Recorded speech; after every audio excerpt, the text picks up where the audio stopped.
Nintendo's kart racing series has finally sped its way onto the Wii, giving fans of the series the weapons-based racing thrills they've grown accustomed to, while also adding some new features as well.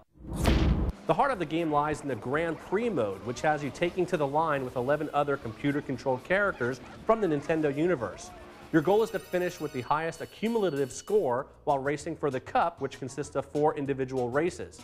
As in the past games, you can choose between 3 different engine sizes, which is basically the level of difficulty. The more cups you win, the more tracks and cups you will unlock for a total of 32 different courses. But half of these are updated versions of classic tracks from previous versions of the game. And while it's nice to be able to take a drive down memory lane on some of the classic courses while playing a next-gen title, it's also what hurts some of the gameplay. Mario Kart Wii features a cast of 25 characters, with over half being unlocked through the various accomplishments in single or multiplayer modes. The ability to race as one of your Miis is kind of neat as well. New to the game is the ability to perform mid-air stunts for a quick turbo boost when hitting the ground. And while all of the new, inventive, and creatively designed tracks have enough ramps and jumps to take advantage of this tactic, the older tracks are mostly flat and ramp-free, which causes a dramatic shift in the balance of the gameplay. It doesn't make them any less fun or exciting, it's just a bit disarming.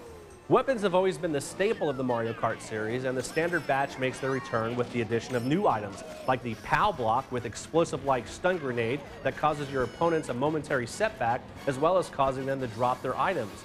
And lastly, in Mario-like fashion, the Mega Mushroom, which triples your size, allowing you to steamroll anything in your way, including your opponents. But be ready to quickly drop the lead, because the AI seems to suddenly have a secret cache of these powerful weapons to unleash on you the moment you see the finish line in sight. The game ships with a steering wheel controller, which, like the Zapper, is essentially just a holder for your remote. But it does offer up a very reliable way to take full advantage of the Wii's motion sensing controller. It may not be for everyone, but luckily the developers have included several other controller configurations and options, such as the classic controller and GameCube controller configs. While the core gameplay pretty much stays intact, there are a few changes that those used to playing previous versions should be aware of. Drifting has really changed dramatically. You can no longer perform mini turbo boosts by wiggling the analog stick back and forth. Instead, the boost is now determined by how long you spend in a drift.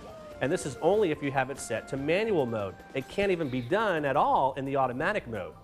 There's also the addition of motorcycles now in the game, and while control is pretty much the same, you do not have the same drifting ability, but you can, however, pop a wheelie for some added speed. But this comes at the risk of decreased cornering. In addition to the Grand Prix mode, Balloon Battle is back, as is Coin Runners, which are more fun in multiplayer modes than against a computer. And speaking of multiplayer, split-screen multiplayer allows up to 3 friends to join you in Grand Prix or Battle modes, and using Wi-Fi Connect, you can play online matches with up to 12 total players, with a maximum of 2 per console. The online mode is probably the best of any other online games on the Wii, allowing you to join matches of any game type with friends or strangers from your local region or even across the world. The only downside is that there is still no chatting or smack talking between players online. But you know, after having to listen to all the garbage and foul-mouthed 13-year-olds on Xbox Live, I'm not so sure I'm missing it all that much. One last interesting feature is the Mario Kart channel. Using Wii Connect 24, you can compare your best lap times against your friends in the rest of the region or the world. You can even download ghost races to witness how other players achieve their times, and you can even send in your own ghost to friends as a challenge. Graphically, you're not going to see a drastic leap from what we saw on the GameCube, but we have come to expect that on the Wii, it's more about the experience than the graphics. That's not to say they're bad, just not eye-popping. There's still enough visual effects and detail to make you appreciate the new addition to the series, though.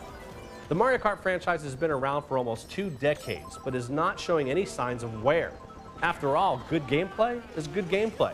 That's something Nintendo learned a long time ago.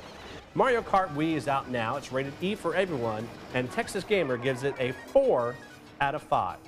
For Texas Gamer, I'm Mark Adam.